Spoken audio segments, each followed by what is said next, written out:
என் பேர் ரேணுகா தேவி. நான் தாம்பரத்திலிருந்து வரேன். ஹஜ் பயணம் செல்கிறீர்கள். அந்த ஹஜ் பயணம் என்ற உடனே அந்த கருப்பு திரை தான் தெரிகிறது. அந்த கருப்பு திரைக்குள் என்ன இருக்கிறது? இப்ப மற்ற மதத்திலெல்லாம் இப்ப புண்ணியஸ்தலத்துக்கு போகலாம், பார்க்கலாம், வரலாம். ஆனால் உங்கள் ஹஜ் ஸ்தலத்திற்கு செல்ல வேண்டும் என்றால் சில விதிமுறைகள் உள்ளதா? இவ்வளவு இந்த விதிமுறைகளுக்கு உட்பட்டு தான் போக வேண்டுமா, இல்லைன்னா நாங்களும் செல்லலாமா? அழகான கேள்வி கேட்டிருக்கிறாங்க. இப்ப முஸ்லிம்கள் ஹஜ்ஜி என்ற ஒரு கடமையை நாங்கள்லாம் செய்வதை நீங்கள் அறிந்து வைத்திருக்கிறீர்கள். ஹஜ்ஜி என்று சொன்னால் மக்காங்கிற நகரத்தில் ஒரு ஆலயம் இருக்கிறது. காபா என்று அந்த ஆலயத்துக்கு பேர். அந்த ஆலயத்தில் போய் சில வழிபாடுகளை செய்துவிட்டு வருவதற்கு பேர் தான் ஹஜ்ஜி. அவங்க என்ன கேட்குறாங்கன்னா, ஒரு செவ்வகமா ஒரு கட்டடம் இருக்குல்ல, கருப்பு துணியாக போட்டிருக்கிறாங்களே, அது உள்ளக என்ன இருக்கிறது? நீ பார்த்தீங்கன்னா ஸ்கொயரா ஒரு கட்டடம் காட்டு, ஒரு பாக்ஸ் மாதிரி காட்டுவாங்க. அதை சுற்றி மக்கள் என்ன செய்வாங்க, இடமிருந்து வளமாக சுற்றுவார்கள். அப்போ அது உள்ளக்க என்ன, அது உள்ள என்ன போத்தி வச்சிருக்கிறீங்க? ஒரு துணியை போட்டு மூடி இருக்குது, அது உள்ள என்ன இருக்குதுங்கிறது முதல்ல கேட்குறாங்க. ரெண்டாவது, நாங்கள் மற்றவங்களாம் அதுக்கு வர முடியுமா, முஸ்லீம் அல்லாதவங்கலாம் அதுக்கு போக முடியுமா, ரெண்டாவது கேட்குறாங்க. ரெண்டு ஒரு கேள்வி தான், ஹஜ்ஜி சம்பந்தப்பட்டதாக இருக்கனால ஒரு கேள்வி. முதல் விஷயம் என்னன்னு கேட்டால், இந்த காபா என்கிற அந்த ஆலயம் இருக்கு இல்லையா, செவ்வகமாக இருக்கிறது, அது ஒரு துணி கிடையாது, அது ஒரு கட்டடம். அது என்னன்னு கேட்டால், அது ஒரு செவ்வகமான ஒரு பில்டிங் தான். அது அந்த பில்டிங்கு தான் துணி போட்டிருக்கிறாங்க. அது கதவு இருக்கிறது, வாசல் இருக்கிறது, உள்ள 6 தூண்கள் இருக்கிறது. அதுல ஆதி காலத்தில் அது உள்ளதான் தொழுது கொண்டிருந்தார்கள். மக்கள் தொகை குறைவா இருக்கும் பொழுது தொழுகையை நடத்தக்கூடிய ஒரு பள்ளி வாசல் தான் அது. செவ்வகமா இருக்கக்கூடிய கட்டடம் இருக்கிறத, அது எதனால நாங்கள் அதுக்கு புனிதமான இடம் என்று கருதுகிறோம் என்று சொன்னால், எங்களுடைய நம்பிக்கை பிரகாரம் கடவுள் ஒரு ஜோடியை படைத்தார். முதல்ல நான் சொல்லியிருக்கிறேன், ஆதம் என்பவரையும் ஹவ்வா, கிறிஸ்தவர்கள் ஆதாம் ஏவாள்னு சொல்லுவாங்க, அவங்க 2 வரையும் படைக்கிறார். அந்த முதல்ல படைக்கப்பட்ட அந்த மனிதர் அந்த இடத்துல தான் கடவுளை வழிபடுறதுக்காக ஒரு ஆலயத்தை எழுப்பினார். இறைவனை தொழுவதற்காக வேண்டி அவர் கட்டின பள்ளிவாசல் தான் எது, முதல் மனிதர் கட்டிய முதல் பள்ளிவாசல். அவர் அதுக்குள்ளதான் அவர் தொழுதார். அதுக்கு பிறகு வந்த மக்கள்லாம் அதுல தான் தொழுகை நடத்தினார்கள். அந்த மாதிரியான இறைவனை வணங்குவதற்காக முதல்ல எழுப்பப்பட்ட ஒரு ஆலயம் என்பதுதான் எங்களுடைய நம்பிக்கையை தவிர, அது ஒரு தெய்வீக அம்சம் பொருந்தியதோ, அது கடவுளோ, அதுக்கு ஏதோ சக்தி இருக்குது என்றோ நாங்கள் நினைக்கக்கூடாது. அது ஒரு பள்ளிவாசல். என்ன முக்கியத்துவம் என்றால், முதலில் கட்டப்பட்ட பள்ளிவாசல். முதல் என்பதற்கு எப்போதும் மரியாதை தானே செய்யுது. அந்த ஒரு மரியாதைக்காகத்தான் நம்ம என்ன செய்யறோம், அதுக்கு போறோம். அது ஆண்டுதோறும் என்ன செய்வாங்கன்னு கேட்டா, மன்னர் சவுதி மன்னர் இருக்காரு இல்லையா, அவர் கதவையெல்லாம் திறந்து உள்ள நுழைஞ்சி அவர் கைப்பட எல்லாத்தையும் கிளீன் பண்ணுவார். அந்த பொறுப்பு அவங்க பரம்பரையா வச்சு, இஸ்லாமிய சட்டப்படி இல்லை, அவங்க அதை பாரம்பரியமா மன்னர் தான் அதை செய்யணுங்கிற மாதிரி அவரே விளக்கமாரெல்லாம் எடுத்து அவரே தொடச்சி அவரே கிளீன் பண்ணி, யார் வேலைக்காரங்களை வைக்காம, அந்த மாதிரிலாம் உள்ள அப்படி ஒரு பில்டிங் அது இல்லைங்களா. அது இப்ப சின்னது மாதிரி உங்களுக்கு தெரிகிறது. அது உள்ள எப்படி பார்த்தாலும் ஒரு 250 பேர் பார்த்த தூரத்தில் லாங் ஷாட்ல உங்களுக்கு காட்டுறான். சின்ன ஒரு துணியை போட்டு இருக்கிற மாதிரி தெரிகிறது. அது அவ்வளவு பெரிய 250 பேர் வரைக்கும் உள்ள கொள்ளக்கூடிய அளவுக்கு ஒரு பெரிய ஒரு கட்டிடம். அதான் காபா என்பது. அது எதுக்காக நாங்கள் அங்கே போறோம் என்று கேட்டால், முதல்ல ஒரு இறைவனை வணங்குவதற்கு கட்டப்பட்ட முதல் ஆலயம். அதை நீ பார்த்துட்டு வருவதன் மூலமாக ஒரு இறைவனை தான் வணங்கணும் என்கிற நம்பிக்கை உங்களுக்கு வலுப்படும் என்ற காரணத்திற்காக அது எங்களுக்கு கடமையாக்கப்பட்டிருக்கிறது. இந்த ஹஜ்ஜை பொறுத்த வரைக்கும் அதுல முக்கியமா என்னன்னு கேட்டா, அந்த மக்காவுக்கு என்று சில விதிமுறைகள் எங்களுக்கு இருக்கிறது. மற்ற ஊர்களில் இல்லாத விதிமுறை. என்னென்ன விதிமுறைன்னா, அங்க ஒரு புல் பூண்டை கூட நாங்கள் கிள்ளக்கூடாது. அந்த ஹரம்ட புனித எல்லைன்னு வச்சிருக்கிறாங்களே, ஒரு புல் இருக்குல்ல, புல்ல கூட கிள்ளக்கூடாது, ஒரு வேட்டையாடக்கூடாது, ஒரு புறா போனா பிடிக்கக்கூடாது, இது மாதிரியான கோல் சொல்லக்கூடாது, புறம் பேசக்கூடாது, குடும்ப வாழ்க்கையில் ஈடுபடக்கூடாது. அந்த அந்த அந்த இடத்துக்குள்ள நுழைஞ்சிட்டோம்னு சொன்னா அதுல தாம்பத்தியம் நடத்தக்கூடாது. இப்படி பல மாதிரியான ஒரு கண்டிஷன்லாம் இருக்கிறது. அப்ப இதை யாரு பேணுவாங்கன்னா, அந்த மதத்தை நம்புறவங்க தான் பேணுவாங்க. அதை நம்பிக்கை இல்லாதவங்க வந்தாங்கன்னா அவங்க அதுல பேண முடியாது. அவங்களே அதை நம்பாத, அவங்களுக்கு ஒரு சுற்றுலா தலமாகத்தான் அது அவங்களுக்கு தெரியுமே தவிர, அது இறைவனுடைய ஒரு ஆலயம், அதுக்கு நம்ம மரியாதை கொடுக்கணும்னா யாருக்கு வரும்? யார் அதை அப்படி நம்புறாங்களோ அவங்களுக்கு தான் வரும். அந்த மாதிரி ஒரு காரணத்துக்காக வேண்டி யாரு இந்த கொள்கையை நம்புகிறார்களோ அவங்களுக்கு தான் அது அனுமதினு வச்சிருக்கிறாங்க. அது இஸ்லாத்தில் உள்ளதுதான். ஆனா அதுக்காக வேண்டி உங்க உள்ளத்தெல்லாம் பொழந்தெல்லாம் பார்க்க மாட்டாங்க. நீங்க போய் என்ன செய்யலாம், அப்ப நான் இப்ப முஸ்லீம் ஆயிட்டேன் உள்ள உடனே விட்டுருவாங்க. முஸ்லீம் ஆகுறதுக்கு என்ன செய்ய மாட்டாங்க, வாயினால சொன்னால் போதும், உள்ளத்தில் உள்ள இறைவன் அறிந்தவன், எங்க மார்க்கத்தில் என்ன இருக்குன்னா நீங்க யார் வேணாலும் என்ன செய்யலாம், பொய்யா சொல்லக்கூடாது. ஆனா அப்படி ஒருத்தர் சொன்னால் அவங்க தடுக்க முடியாது. நாங்க முஸ்லீம் தான் எங்களை விடுங்கன்னு சொல்லிட்டு போனா அவங்க தடுக்க மாட்டாங்க. ஏன்னா எங்க மார்க்கத்தில் என்ன இருக்குன்னு கேட்டா ஒரு வெளிப்படையா சொல்வதை தான் நீ பார்க்கணுமே தவிர உள்ளத்துல உள்ளது இறைவனுக்கு தான் தெரியும், இறைவன் வேலையை நீ பார்க்காத அப்படின்னு எங்க மார்க்கம் சொல்றதுனால அந்த மாதிரி சில பேர்லாம் போயிட்டு வந்திருக்கிறாங்க. சில பேர்லாம் உள்ள என்ன இருக்குன்னு அறிந்து கொள்வதற்காக வேண்டி அது மாதிரிலாம் சிலர்லாம் போயிட்டு வந்திருக்கிறாங்க. அவங்களாம் தடுக்க முடியவில்லை. ஆனால் இதை வெளிப்படையா உள்ள அடிப்படையில் என்ன எங்க சட்டம்னு கேட்டா அந்த ஒரே ஒரு இறைவன் தான் உலகத்துக்கு இருக்கிறான் என்பதில் சந்தேகம் இல்லாமல் யார் நம்புவதாக சொல்கிறார்களோ அவங்க மட்டும்தான் போக முடியும்னு சட்டம் இருக்குது. என் பேர் சுகுமா, தண்டைப்பட்டு வந்துனுங்க. இந்து கிறிஸ்டின் பார்த்தீங்கன்னா ஒரு நார்மலாக முஸ்லீமில் சின்ன குழந்தை சுனூத் பண்றாங்க இல்லையா, இந்த கேள்வி எதுவும் கேட்கலான்னு சொன்னதால இந்த கேள்வி கேட்கறேன், தப்பா நினைச்சுக்காதீங்க. நல்ல கேள்வி. ஆண்கள் என்ன பண்றாங்கன்னா அந்த சுன்னத்துங்கிற ஒரு அடிப்படையில் அவங்களுடைய அந்த உறுப்புடைய நுனித்தோலை வெட்டுகிறார்கள். இது எதுக்கு செய்யறாங்க? மற்றவங்க எல்லாம் இந்துக்களோ கிறிஸ்தவர்களோ செய்யறது இல்லையே அப்படின்னு கேட்கறாங்க. இதை பொறுத்த வரைக்கும் இது இஸ்லாத்தில் மாத்திரம் இல்லாம யூதர்களும் செய்யறாங்க. உலகத்தில் யூதர்கள் எந்த இஸ்ரேலுக்கெல்லாம் போனீங்கன்னா அனைவரும் நினைஞ்சிருப்பாங்க, அது செஞ்சிருப்பாங்க, கம்பல்சரியா பண்ண வேண்டும். அதே மாதிரி கிறிஸ்தவ மார்க்கத்திலும் இது இருக்கிறது, நடைமுறையில் அவங்க செய்யலையே தவிர பைபிள் என்ன இருக்கிறது, விருத்த சேதனம் செய்வது ஆபிரகாம் இடத்தில் எடுத்துக்கொண்ட உடன்படிக்கை, அதை செய்தாக வேண்டும். இயேசுவுக்கே செஞ்சாங்க. அதனால கிறிஸ்தவ மார்க்கத்தில் இது இருக்கிறது. பின்னாடி இந்த பவுல் ஒருத்தர் நினைச்சிட்டார், அதை செய்வதும் ஒண்ணுதான் செய்யாமல் இருப்பதுதான் பின்னாடி மாத்திட்டாரு. ஆனா வேதப்படி செய்யத்தான் வேணும். அது ஒன்னு இருக்குன்னு வைங்களா. அப்ப இஸ்லாம் மட்டும் சொல்லவில்லை, யூத மார்க்கத்தில் இருக்கிறது, ஆபிரகாம் செஞ்சார்னு சொல்லி பைபிள்ல இருக்கிறது, எங்க இஸ்லாமிய செய்திகள்லையும் அது இருக்கிறது. அதனால அந்த சுன்னத்து என்பது ஆன்மீக ரீதியாக எங்க மார்க்கத்தில் வலியுறுத்தப்பட்ட ஒரு சடங்கு தான், அதுல மாற்று கருத்து கிடையாது. அதை ஏன் செய்யணும் என்று கேட்டால் அது அந்த காலத்தில் வேணா இது ஒரு விசித்திரமாக ஒரு ஆச்சரியமான ஒன்றாக இருந்திருக்கலாம். இப்ப ஒரு நவீன உலகத்தில் இதுக்கு விடை இப்ப சொல்லிவிட்டாங்க, கண்டுபிடிச்சிட்டாங்க.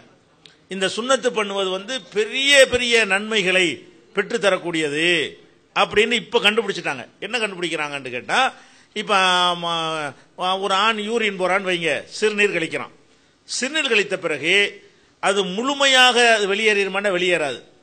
அந்த சிறுநீர் வெளியேறி அந்த தோலுக்குள்ள என்ன செய்யும், அந்த சிறுநீருடைய சில துளிகள் தேங்கி இருக்கும். உள்ளுக்குள்ளே இருக்கிற வரைக்கும் எந்த ஒரு மலை ஜலங்களும் கேடு செய்யாது. வயிற்று உள்ளக்க மழை இருக்கத்தான் செய்யுது, வயிற்று உள்ளக்க சிறுநீர் இருக்கத்தான் செய்கிறது. அது பெரிய பாதிப்பு ஏற்படுத்தாது. வெளியே வந்துருச்சுன்னு வைங்களேன், அந்த கழிப்பிடத்துக்கு போனா கிட்ட நிக்க முடியுதா? தண்ணியெல்லாம் ஊத்திக்கிட்டு இருந்தா கூட கழிப்பிடத்தில் வந்த உடனே அதுல புழுக்களும் அந்த கலர் பார்த்தாலே என்ன செய்யுது, அவ்வளவு கெடுதிகள் அதுல ஏற்படக்கூடிய நம்ம கண்ணால பாக்குறோம். அப்ப வெளிப்பட்ட அந்த யூரின் அதுலயே சில துளிகள் நீண்ட நேரம் தங்கி கொண்டு இருக்குமையானால் அப்ப அதனால் என்னவாகுதுன்னா பலவிதமான கிருமிகளும் கேடுகளும் அந்த ஆணுடைய உறுப்பில் உண்டாகிறது என்று ஒன்று கண்டுபிடிக்கிறாங்க. அதே மாதிரி குடும்ப வாழ்க்கையில் ஈடுபடக்கூடிய நேரத்தில் வெளிப்படக்கூடிய விந்து இருக்கு இல்லையா, அது முழுமையாக வெளியேறிவிட வேண்டும், சம்பந்தம் இல்லாமல் வெளியேறிவிட வேண்டும். அதுல ஒரு சில துளிகள் அந்த இடத்துல தேங்கி இருக்குதானா இருக்கும், தேங்கி இருக்குதானா கண்டிப்பா என்ன செய்யும், விஞ்ஞான ரீதியாக அதை தேங்கி இருக்கும்னு கண்டுபிடிக்கிறார்கள். கண்டுபிடிச்சு என்ன செய்யறாங்கன்னு கேட்டா, இப்ப அமெரிக்காவில எல்லாம் கம்பல்சரி அதை பண்ணிடுறாங்க. குழந்தையா இருக்கும் பொழுது அந்த உறுப்புக்கு இடையில அதுல அதை வெட்டி எறிவதுதான் அந்த சிறுநீர் தேங்காமல் இருப்பதற்கும் விந்து தேங்காமல் இருப்பதற்கும் நல்லது. அது போக இந்த எய்ட்ஸ் இருக்குல்ல, எய்ட்ஸ்ங்கிறது பெரிய பயங்கரமான ஒரு நோயாக இருக்கிறது. அது காரணம் பல காரணங்களை சொல்றாங்க. அதுல பொதுவாக தப்பான முறையில் ஒரு ஹோமோசெக்ஸ் மாதிரி உள்ள காரியங்கள், அது மாதிரி ஒரு விபச்சாரத்தில் அதிகமாக ஈடுபடக்கூடியதெல்லாம் அது காரணமாக இருக்கும் இப்ப கண்டுபிடிச்சிருக்கிறாங்க. இப்ப இந்த எய்ட்ஸ் வந்த நாடுகள்லாம் பட்டியல் எடுத்து எய்ட்ஸ் குறைவா உள்ள நாடுகள் எது என்று ஆராய்ச்சி பண்றாங்க. அதுல அரபு நாடுகள் ஆப்பிரிக்கா நாடுகள் தான் வருது. எய்ட்ஸ் குறைவா நம்ம நாடுலாம் ஃபர்ஸ்ட்டுக்கு வந்துடும் போல இருக்கு. போற போக்க பார்த்தா இந்தியாவில் முதலிடத்தை நோக்கி வேகமா போய் கொண்டிருக்கிறது. அப்ப இதெல்லாம் ஆய்வு பண்ணிட்டு ஏன் அப்படி இருக்குன்னு அவங்க கண்டுபிடிக்கும் பொழுது அந்த எய்ட்ஸ் ரொம்ப ரொம்ப மைக்ரோவில் இருக்கக்கூடிய நாடுகள்ல சுண்ணத்து பண்ற காரணத்தினாலதான் அவங்களுக்கு எய்ட்ஸ் தொற்றவில்லை. ஒரு தவறான நடத்தையில் உள்ள ஒரு பெண்ணோடு ஒருத்தன் உறவு கொள்ளும் பொழுது அவரிடமிருந்து வரக்கூடிய அந்த கிருமிகள் உடனே அவன்கிட்ட தொத்திக் கொள்வது கிடையாது. அந்த உறுப்புக்குள்ள ரொம்ப நேரம் இருக்க போய் தான் அது என்ன செய்கிறது, அது ஒரு ஃபார்ம் ஆகி அவனை அந்த நோயை வந்து பரப்பி விடுகிறது. அது மாதிரி இல்லாமல் இருந்தால் கழி விட்டுன்னு ஓடி போயிடும் என்கிற அளவுக்கு கண்டுபிடித்து இந்த எய்ட்ஸ் நோயை தொத்தாமல் இருக்கக்கூடிய நாடுகளை எல்லாம் ஆய்வு செஞ்சு என்ன பண்றாங்கன்னா, சுன்னத்து பண்ணக்கூடிய அதிகமான மக்கள் வாழக்கூடிய நாட்டில் எய்ட்ஸ் ரொம்ப குறைவாக இருக்கிறது, மற்ற நாடுகளில் எய்ட்ஸ் ரொம்ப அதிகமாக இருக்கிறது என்பதையும் கண்டுபிடித்திருக்கிறார்கள். இதை அவ்வளவு தூரத்துக்கு போக வேண்டியதில்லை. இப்போ நம்ம இப்போ முதலமைச்சரா ஜெயலலிதா அவர்கள் இருக்கிறாங்க. இதுக்கு முன்னாடி ஒரு தடவை முதலமைச்சராக இருந்தாங்க இல்லையா, அப்போ என்ன பண்ணாங்கன்னு கேட்டால் தொட்டில் குழந்தை திட்டம்னு ஒன்று கொண்டு வந்தாங்க. முதல்ல இதுக்கு முந்தின பீரியட்ல, அதுக்கு முந்தைய தெரியல, இதுக்கு முந்தின பீரியட்ல முதல்வராக இருக்கும் பொழுது தொட்டில் குழந்தை திட்டம்னு நினைச்சாங்க. ஒரு திட்டம், அதாவது குழந்தையை பெற்றுட்டு வளர்க்காம போட்டு போயிடுறாங்கல்ல, ஆஸ்பத்திரியில் குப்பை தொட்டில் தூக்கி எரிஞ்சிட்டு போயிடுறாங்க. அந்த குழந்தைகளை தூக்கி வளர்ப்பதற்காக வேண்டி அதுக்கு ஒரு ஏற்பாடு பண்ணி, அதுக்காக வேண்டி ஒரு காப்பகம் மாதிரி அரசாங்கத்தில் ஏற்பாடு பண்ணாங்க. அப்போ அவங்க உத்தரவு போட்டாங்க, ஆம்பளை பிள்ளையா இருந்தா தொட்டில் குழந்தை திட்டத்தில் உள்ள எல்லாருக்கும் சுன்னத்து பண்ணி கொடுங்க. யார் உத்தரவு போட்டா? முஸ்லீம் போர்டில் உத்தரவு ஜெயலலிதா போட்டாங்க. என்னென்னு போட்டாங்க? தொட்டில் குழந்தை திட்டத்தில் சேர்க்கிறதா இருந்தா அந்த குழந்தைகள் தொற்று மற்ற எல்லாத்துலேயும் காப்பாற்றுறதுக்கு அது உதவும். எல்லாருக்கும் மற்ற பிள்ளைகளுக்கு செஞ்சா தாய் தகப்பன் பிரச்சனை பஞ்சாயத்து கொண்டு வந்துருவாங்க. தொட்டில் குழந்தைக்கு பண்ண பஞ்சாயத்து பண்ண ஆள் கிடையாதுல்ல. அதனால என்ன பண்ணிட்டாங்கன்னு கேட்டா, தொட்டில் குழந்தைகளுக்கு இது மாதிரி பண்ணி விட்டுருங்க. உங்க வீட்டு பிள்ளைக்கெல்லாம் உத்தரவு போட்டா விடுவீங்களா? விட மாட்டீங்க. அதனால என்ன பண்ணாங்க, யாருன்னு கேப்பாரற்ற குழந்தையா இருக்கிறதுனால அதை பராமரிக்கிறது மற்றெல்லாம் கஷ்டமா இருக்கும், இதை செஞ்சிட்டோம்னா ஆரோக்கியமானதுன்னு கண்டுபிடிச்சிருக்கிறாங்க. இந்த ஒரு வகையில் சுன்னத்துங்கிறது நீங்கள் வந்து இஸ்லாத்தில் இல்லாதவர்களாக இருந்தால் கூட நீங்கள் செய்து கொள்வது பெரிய கஷ்டமெல்லாம் இல்லை. அது ஒரு தேவையற்ற ஒரு பகுதி தான். அது ஒரு ஆணை பொறுத்த வரைக்கும் அந்த பார்ட் வந்து தேவையற்றது தான். கர்ப்பப்பையில் இருக்கும்பொழுது தேவை இருக்கிறது. கர்ப்பப்பையில் ஊறிட்டு இருக்கிறனால அந்த கர்ப்பப்பையுடைய அந்த இதுகள்லாம் உள்ள போகாமல் தடுப்பதற்கு அப்போ உள்ளுக்கு தேவைப்படுகிற வரைக்கும் உள்ள வச்சிருக்கிறோம். வெளியே வந்த பிறகு தேவையில்லைன்னா அதை வெட்டி எரிந்து விடுவதுதான் ஆண்களுக்கு நல்லது என்று இப்ப சுகாதார ரீதியாக கண்டுபிடித்திருக்கிறார்கள். அதே மாதிரி வந்து இன்னொன்னு நீங்க பார்க்க வேண்டும். என்ன பார்க்கணும்னா, இப்ப தமிழ்வாணன் ஒரு எழுத்தாளர் உங்களுக்கு தெரியும், என்ன இளைஞர்களுக்கு இப்ப தெரியாது. ஒரு நடுத்தர வயசுல உள்ள ஆட்கள்லாம் அவருடைய நூல்கள் என்ன செய்வாங்க, நிறைய படிப்பாங்க. தமிழ்வாணன் ஒருத்தர் இருந்தாரு. அவர் இந்த மணிமேகலை புரசுரம்னு வச்சு நிறைய நூல்கள்லாம் வெளியிட்டு இருக்கிறாங்க. அவருடைய மகன் இப்ப லேனா தமிழ்வாணன் இருக்காரு, அவருடைய சன் இருக்காரு. அப்ப தமிழ்வாணன் என்பவர் ஒரு புஸ்தகம் எழுதினார் அந்த காலத்தில். புஸ்தகத்துக்கு பேர் முஷ்டி மைதுனம்னு பேரு.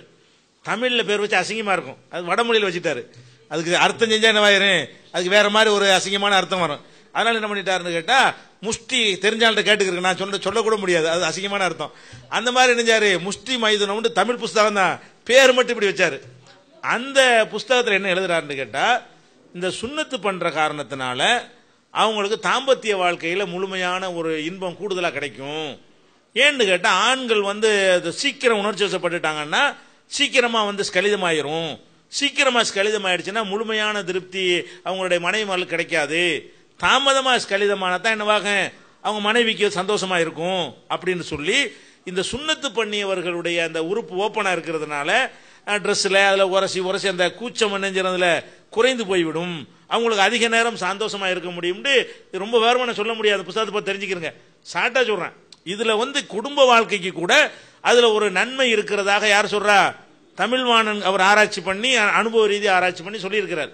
அதனால சுன்னத்து பண்ணுதல் என்பது முஸ்லீம்கள் செய்யறாருன்னு பார்க்காம, எப்படி இன்னைக்கு அமெரிக்காவில் எல்லாரும் செய்ய ஆரம்பித்து விட்டார்களோ, உலக நாடுகள்லாம் அதை வந்து நடைமுறைப்படுத்த வந்து விட்டார்களோ, பிறக்கும் பொழுது அதை செஞ்சுட்டீங்கன்னா செய்வாங்க. நிறைய டாக்டர்கள்லாம் பிறக்கும் போது கேட்பாங்க, சுன்னத்து பண்ணிடுறீங்களான்னு கேட்கறாங்க இன்னைக்கு முஸ்லீம் அல்லாத மக்கள்கிட்டையும். அதை செஞ்சுட்டா என்ன இல்லை, நமக்கு ரொம்ப ஆரோக்கியமானது, நல்லது. எய்ட்ஸ்ல இருந்தும் பல விதமான அந்த பாலியல் சம்பந்தமான நோய்கள் இருக்கு இல்லையா, அதுல இருந்து காப்பாத்துறதுக்கு உதவக்கூடிய ஒரு நல்ல ஒரு விஷயம் தான். அதை இஸ்லாமியர்களுக்கு மதச்சடங்காவும் ஆக்கி இருக்கிறது. என் பேர் எழிலரசன் ஐயா, நான் அண்ணாசனில் வரேன், சென்னையில படிச்சுட்டு இருக்கேன். கடவுள் என்பது ஒருத்தர் தான் சொல்றீங்க, கடவுளுக்கு மிகப்பெரிய சக்தி இருக்குன்னு சொல்றீங்க. அப்படி மிகப்பெரிய சக்தி இருக்கும்போது அவர் ஏன் இந்து முஸ்லீம் கிறிஸ்டினையும் படைச்சாரு? அவர் என்ன கேட்கிறாருன்னா, கடவுளுங்கிறது சூப்பர் பவர், நிறைய சக்தி இருக்குங்கிறீங்க, அவர் எல்லாரையும் முஸ்லீமா படைச்சிட வேண்டியதானே, அவர் ஏன் சிலர் இந்துவாகவும் சிலர் கிறிஸ்துவராகவும் படைச்சிருக்கிறாரு அந்த மாதிரி அர்த்தத்தில் கேட்கிறாரு. இன்னும் டெவலப்பாகவும் இந்த கேள்வியை கேட்கலாம், எல்லாரும் நல்லவரை படைச்சிட வேண்டியதானே, எல்லாரையும் ஒழுக்கமானவரை படைச்சிட வேண்டியதானே, முல்லை மாதிரி முடிச்ச வைக்க கிறுக்கன் திட்டு போயெல்லாம் எதுக்கு படைக்கணும் அப்படின்லாம் கேட்கலாம். நிறைய விரிவான கேள்வி தான் அது. அவர் கேள்வி கேட்காட்டா கூட இதெல்லாம் கூட அதில் அடங்கி இருக்கிறது. அப்ப இறைவனுக்கு எல்லாம் முடியும் என்று சொன்னால் அவர் ஏன் எல்லாரையும் ஒரே மாதிரியா படைக்காம இப்படி பல விதங்களில் படைக்கிறாரு அப்படிங்கிறாங்க. பல விதங்களில் படைக்காம ஒரு விதத்தில் படைக்க முடியுமாண்டா கண்டிப்பா முடியும். இறைவனுக்கு முடியுமா என்கிற விஷயம் வேற, ஏன் இப்படி செஞ்சாருங்கிற காரணங்கிறது வேற. இறைவனுக்கு முடியுமா? கண்டிப்பா முடியும். இறைவன் நினைத்தானே ஆனால் அனைவரையும் ஒரே மாதிரி ப்ரோக்ராம்லாம் நடக்குன்னு ஏற்கனவே சொல்லிவிட்டோம். ஒரே மாதிரி எல்லாத்துக்கும் ப்ரோக்ராம் போட்டால் எல்லாம் நல்லவனா போயிடுவோம். அது ஒரு பெரிய மேட்டரே கிடையாது இறைவனுக்கு.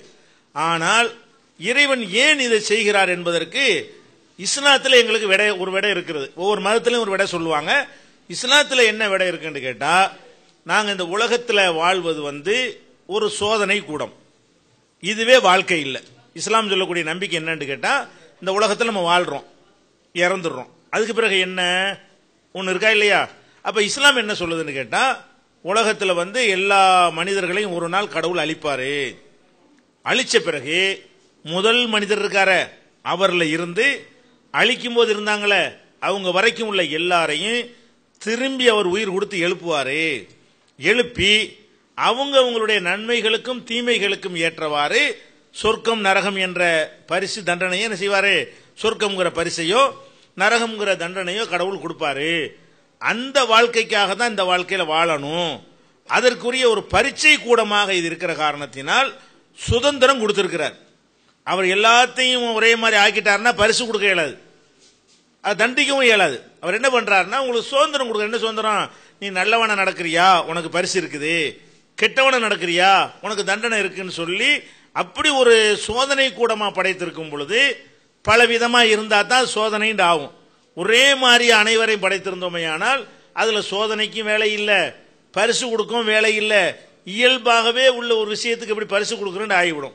அதனாலதான் இஸ்லாம் என்ன சொல்லுதுன்னு கேட்டா, நீங்கள் இன்னொரு வாழ்க்கைக்காக வேண்டி நீங்கள் நல்ல வழியை இப்ப நான் இருக்கிறேன், இப்ப நினைச்சா இப்ப நான் குடிக்கலாம்ல, குடிக்கலாம், குடிக்காம இருக்கலாம். நினைச்சா நான் என்ன செய்யலாம்? திருடலாம், திருடாம இருக்கலாம். அப்ப நான் திருடுனேன்னு சொன்னா நான் கெட்டவன் ஆயிடுறேன், திருட மாட்டேன்னு ஒதுங்கி கொண்டால் நல்லவன் ஆயிடுறேன். இப்படி ஒவ்வொரு மனிதனுக்கும் அவனுக்கு சுதந்திரத்தை கொடுத்து உரிமையை கொடுத்து வைத்திருந்தால்தான் நாளைக்கு அவனுக்கு கேள்வி தண்டிக்க முடியும் என்பதற்காக வேண்டிதான் இப்படி செஞ்சிருக்கார தவிர முடியாம செய்யலன்னு கிடையாது.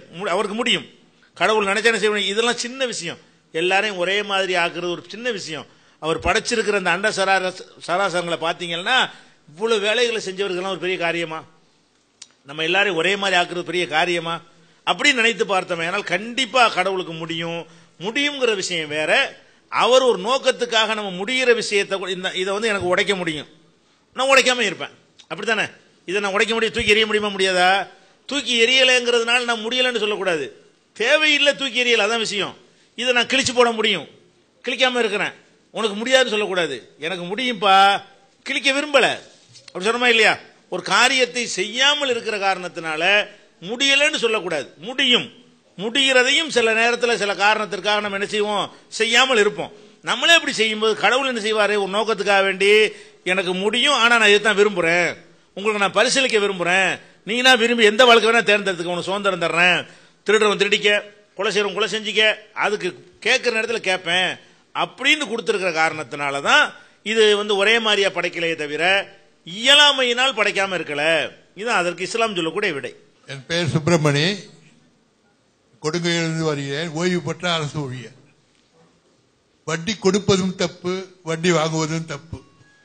இப்போ ஒரு இஸ்லாமியர் அவர் வீடு கட்டுறார். அவர் கட்டும் போது அது பணம் தேவை, அவருக்கு பேங்க்ல பிளட்ஜ் பண்றார். அப்பா அவர் வட்டி கொடுக்க தானே செய்யறாரு, எப்படி முடியும்? இது எப்படி இஸ்லாமுக்கு உகந்ததாக இருக்கும்? நம்ம ஒரு வீடு கட்ட நினைக்கிறோம், அப்ப என்ன செய்யறோம்? வங்கிகளில் போய் வீடு கட்டுவதற்கு லோன் கொடுங்க என்று கேட்டு அந்த கடனை வாங்கி வீடை கட்டுறோம். அந்த லோனுக்கு வட்டி கட்டுவோமா இல்லையா? கட்டுவோம். அப்போ ஒரு இஸ்லாமியர் வட்டி கொடுக்காம எப்படி அதை செய்ய முடியும்? இதுதான் அவங்களுடைய கேள்வி. இஸ்லாத்தில் அதுவும் தான் கூடாதுங்கிறோம். வட்டி கூடாதுன்னு சொன்னா வீடு வாங்குறதுக்கு தான் வட்டி வாங்கக்கூடாது, நகை வாங்குறதுக்கும் வட்டி வாங்கக்கூடாது, தொழில் செய்வதற்கும் வட்டி வாங்கக்கூடாது. வட்டி வாங்குவது என்பது நல்லது கிடையாது. இதுதான் இஸ்லாத்தின் நிலைப்பாடு. இப்ப நீங்க என்ன கவனிக்கணும்னு கேட்டா, வீடு தேவைங்கிறதுக்காக நீங்க ஒருத்தனை லோன் வாங்கி கட்ட சொல்றீங்க. ஆனால் இந்த வட்டி வாங்குறதுடைய விபரீதத்தினாலதான் இன்னைக்கு உலக பொருளாதாரம் புரண்டு கிடக்கிறது. சோத்துக்கு லாட்டரி அடிக்கிறவன் எல்லாம் போய் லோனை வாங்கினான்.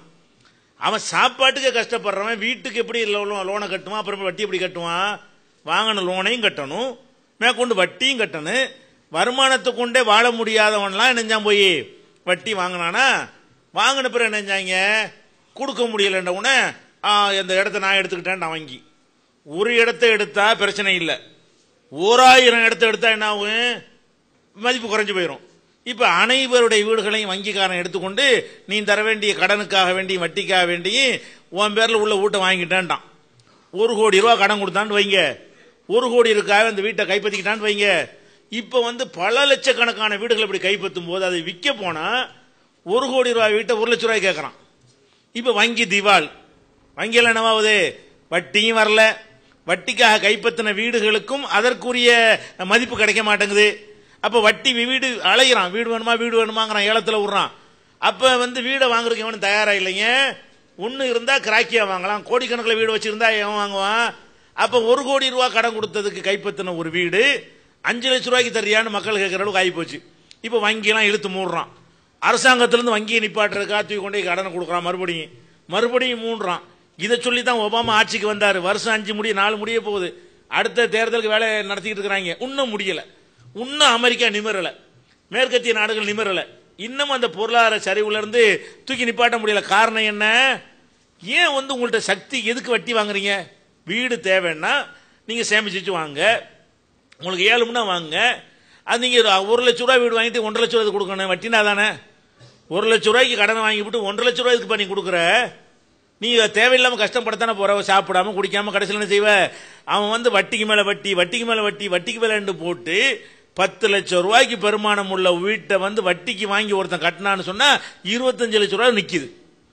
10 லட்சம் ரூபாய் சொந்த காசை வச்சால் கட்டி விட முடியும். அந்த வீட்டை வட்டி கடன் வாங்கி கட்டினான்னு சொன்னா அவன் 10 லட்சம் ரூபாய் மட்டுமா கட்டுவான்? 10 லட்சத்துக்கு வட்டி கட்டிக்கிட்டே வருவான். அது 2 மாசம் வட்டி கட்ட முடியாது, அதுக்கு சேர்த்து வட்டி கட்ட சொல்லுவாங்க. அப்புறமேல வட்டி கட்ட முடியாது, அதுக்கும் கட்ட சொல்லுவாங்க. இவன் கடைசியில் கூட்டி கழிச்சு எவ்வளவு கட்டுவானா? 25 லட்சம் ரூபாய் கட்டிருப்பான். 25 லட்சம் ரூபாய் கட்டுறதுக்கு என்ன செய்வான்? வயிற்ற கட்டி, வாயை கட்டி, தேவையெல்லாம் போய் அப்புறம் அந்த வட்டி கட்டுறதுக்கு இன்னொரு வட்டியை வாங்கி, அப்புறம் அந்த வட்டிக்கு இன்னொரு வட்டியை வாங்கி கடைசியில் தற்கொலை பண்ணி சாக வேண்டியதான். அப்படி செத்தவங்க நிறைய பேர் இருக்கிறான். அப்ப நம்ம என்ன, இஸ்லாம் என்ன சொல்லுதுன்னா, இது இந்த வட்டிங்கிற அடிப்படையில் நீங்கள் வீடு கட்டுறதுங்கிறது உலகத்து பகட்டுக்கு செய்றீங்களா, நிம்மதிக்கு செய்றீங்களா? உங்களுடையது எவ்வளவு நிம்மதி?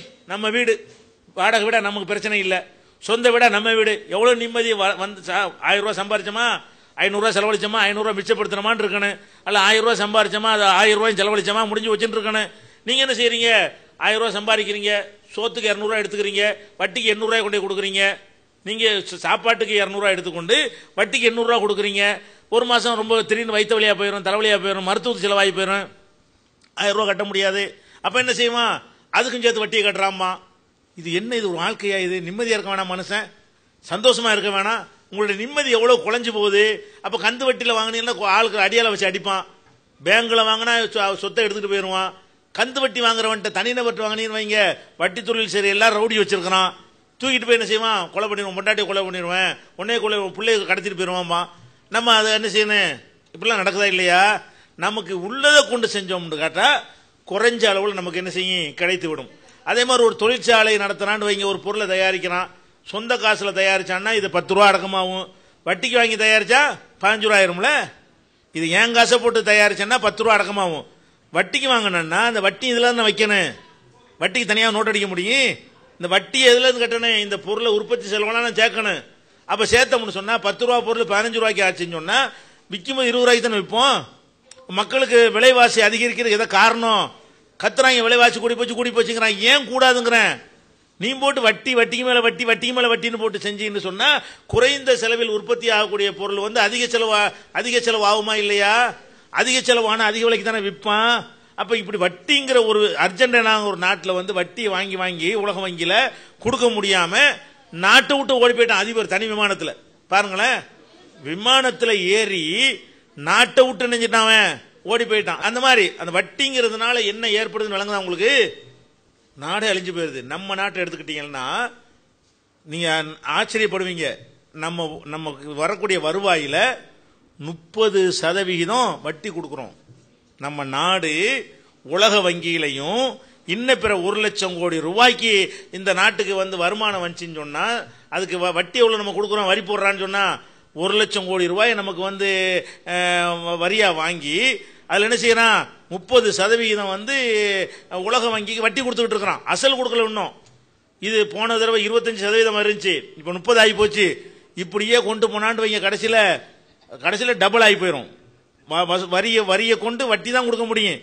அப்ப ரோடு எங்க போடுறது, சாலை எங்க போடுறது, மின்சாரத்தை எப்படி உற்பத்தி பண்றது, எல்லாமே அடிபட்டு போயிடும் மக்களுடைய நிலைமையெல்லாம். இந்த போய்கிட்டு இருக்கிற போக்கு நீடிச்சு தெரியாது, முத்தனோன்னு தெரியும். கேன்சர் மாதிரி தான், ஆரம்பத்தில் தெரியாதுங்க. ஒரு அளவுக்கு மேல வரும்போது அறுத்து போடுற நிலைக்கு வரும்பொழுதுதான் ஆஹா உயிர் போச்சேங்கிற அளவுக்கு நம்ம தெரிய வரும். இவர்கள் இப்ப போய் கொண்டிருக்கிற நிலைமையை பார்த்தீர்களே, ஆனால் நம்ம நாட்டை அர்ஜென்டினா ஆக்கி விடுவார்கள். மேற்கத்திய உலகம் அந்த பணக்கார நாடுகள்லாம் பணத்தை வைத்துக் கொண்டு ஒவ்வொரு நாட்டிலையும் வட்டிக்கு கடனை கொடுத்து ரோடு போடுறியா கடன் தரேன், அது கடன் தரேன், இது கடன் தரேன்னு சொல்லி கொடுத்து நம்மளுடைய வரிப்பணத்தை எல்லாம் அவங்க சுரண்டி கொண்டு போகக்கூடிய நிலைமை இருக்கிறது. வட்டி இல்லாத ஒரு நம்ம ஒவ்வொரு தலையிலையும் பல ஆயிரக்கணக்கான ரூபாய்கள் கடனாளியா இருக்கிறோம். இந்தியாவுடைய வட்டியை கொடுப்பதாக இருந்தால் நம்ம எல்லாரும் பல ஆயிரக்கணக்கான ரூபாய்கள் கொடுத்தா தான் நம்ம நாட்டுடைய வட்டியை செலுத்த முடியும். அந்த அளவுக்கு நாட்டாக்கி வைத்து, அதனால வந்து வட்டிங்கிறது எந்த வகையில் நல்லது கிடையாது. நீங்கள் தொழில் செய்யறதா இருந்தாலும் சரி, வீடு கட்டுறதா இருந்தாலும் சரி, வாடகையில் இருந்துட்டு போங்க, நிம்மதியா இருப்பீங்க. வட்டிக்கு வாங்கி கடன் வாங்கி நீங்க வீடு கட்டணும்னு ஆசைப்படாதீங்க. அது உங்களுக்கும் உங்க பிள்ளைகளுக்கும் காலத்துக்கு சிரமத்தை கொடுத்துட்டு போயிருவீங்க. நீங்க வட்டி செலுத்தாம இறந்து போயிட்டீங்கன்னு வைங்க, அவன் வட்டி செலுத்தியே நாசமா போயிடுவான். உங்க சந்ததிகள்லாம் சொந்தமா சேமிங்க, வட்டி இல்லாம வந்து சேமிப்பீங்க. வட்டியில் வாங்கக்கூடாதுன்னு முடிவு எடுத்தீங்கன்னு வைங்க, நீங்களா சேமிப்பீங்க, உங்க கையில இருப்பு இருக்கும். நம்ம காசை கொண்டு தான் வாங்கணும்னா என்ன செய்வீங்க, நிறைய முன்னேறுவீங்க வாழ்க்கையில. நமக்கு தான் உழைக்கேட்டாலும் தரது ரெடியா இருக்கானு மாட்டு வட்டியை வாங்கி விடுவோம். கொடுக்கும் போது தான் வழி தெரியும், வாங்கும்போது லேசா வாங்கிடுவோம். கொடுக்க முடியாம போகும்போது என்ன செய்யும், வட்டிக்கு வட்டி, அதுக்கு இந்த வட்டிக்கு அந்த வட்டி, இந்த வட்டிக்கு அவன்கிட்ட வாங்கி இவன்ட்ட கொடுக்கறது, கடைசியில தற்கொலையில கொண்டே என்னஞ்சிறது. பெரிய பெரிய சினிமா பண முதலைகள் எல்லாம் தற்கொலை சேர்த்திருக்கிறாங்க. எதனால, இந்த வட்டியில விழுந்த காரணத்தினால். இது வந்து அதனால இஸ்லாம் சொல்லக்கூடியது வந்து வீட்டுக்காக கூட நீங்க என்ன செய்யக்கூடாது, வங்கியில கூட லோன் வாங்காதீங்க, கடனுக்கு வாங்காதீங்க, வட்டி கொடுக்காதீங்க, சொந்த காசுல எல்லாம் செய்யுங்க அப்படின்னு சொல்லுகிறது. எனக்கு ஆக்சுவலா உங்களை நிறைய விஷயங்கள் கேட்கணும்னு ஒரு ஆசை உண்டு, அது நேரம் பத்தாது. ஆனா எனக்கு கொஞ்சம் ஷார்ட்டா சொன்னா கூட போற 2-3 கேள்விகள் சொல்லி கேட்கிறேன். அத பெண்கள் வந்து இஸ்லாத்தை ரொம்ப கட்டுப்படுத்தி வச்சுக்கிறீங்க, அது வந்து என்னுடைய இது வந்து தப்பு அப்படின்னு. ரெண்டாவது வந்து பெண்களை வந்து நீங்க வந்து மசூதியில அலோவ் பண்றதே கிடையாது. அது எதனால நீங்க அலோவ் பண்றது? அதாவது மற்ற மார்க்கத்துல என்ன பாத்தீங்கன்னா, கிறிஸ்தவர்கள் ஹிந்து சமுதாயத்துல பாத்தீங்கன்னா கோயில்ல போய் வழிபடுறாங்க. இப்ப இறைவனை வழிபடுறதுக்கு கூட நீங்க கட்டுப்பாடு விதிக்கிறீங்கன்னா என்னுடைய ஒரு அழுத்தமான ஒரு இது, அதுக்கு நீங்க கண்டிப்பா பதில் சொல்லணும். ரெண்டாவது, நீங்க அப்படி அலோவ் பண்ணல அப்படின்னா அவங்களுக்குன்னு தனியா ஒரு மசூதி கட்டி பெண்கள் மட்டும் அங்க போய் வழிபடுறதுக்கு நீங்க வந்து அது ஏற்பாடு பண்ணலாம் அப்படின்னு ஒண்ணு. ரெண்டாவது, முறை தவறி திருமணம், அதாவது அக்கா தங்கச்சி பையனை வந்து கல்யாணம் பண்ணிக்கிறது. அதாவது இந்த காலத்துல நீங்க பாத்தீங்கன்னா ரொம்ப நெருங்கின சொந்தத்துல வந்து கல்யாணம் பண்றதே கிடையாது.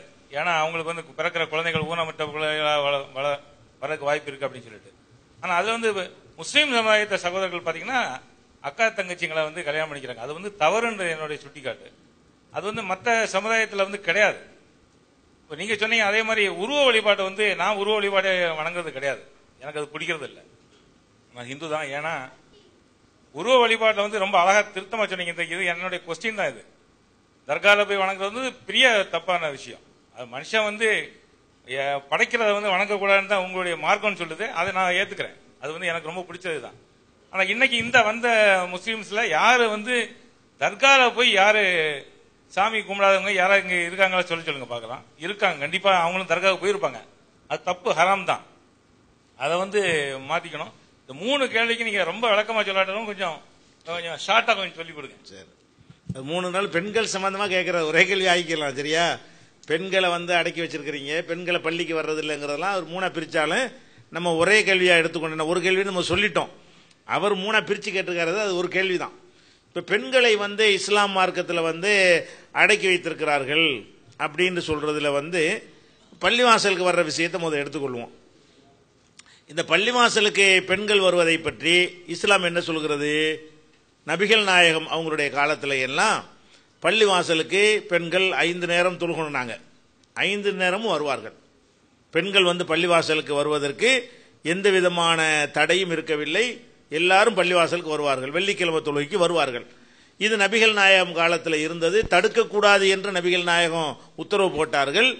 அன்றிலிருந்து இன்றைக்கு தேதி வரைக்கும் 14 நூற்றாண்டுகளாக அவங்க பிறந்த சவுதி அரேபியா நாட்டில் பெண்கள் பள்ளிவாசல தொழுது கொண்டிருக்கிறார்கள்.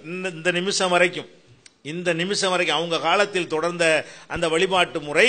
இன்னும் சொல்ல போனா இஸ்லாத்தில் இதை கொடுக்கிறத பார்த்து விட்டுத்தான் மற்ற மதங்கள்ல எல்லாம் வழிபாட்டு தலத்துக்கு பெண்கள் அனுமதிக்கப்பட்டார்கள். அவங்களெல்லாம் வரக்கூடாதுன்னு இருக்கிறது. ஆனா இஸ்லாத்துல கான்செப்ட்ல என்ன இருக்கிறது, பெண்களுக்கும் வழிபாட்டு உரிமை இருக்குன்னு சொல்லப்பட்டது.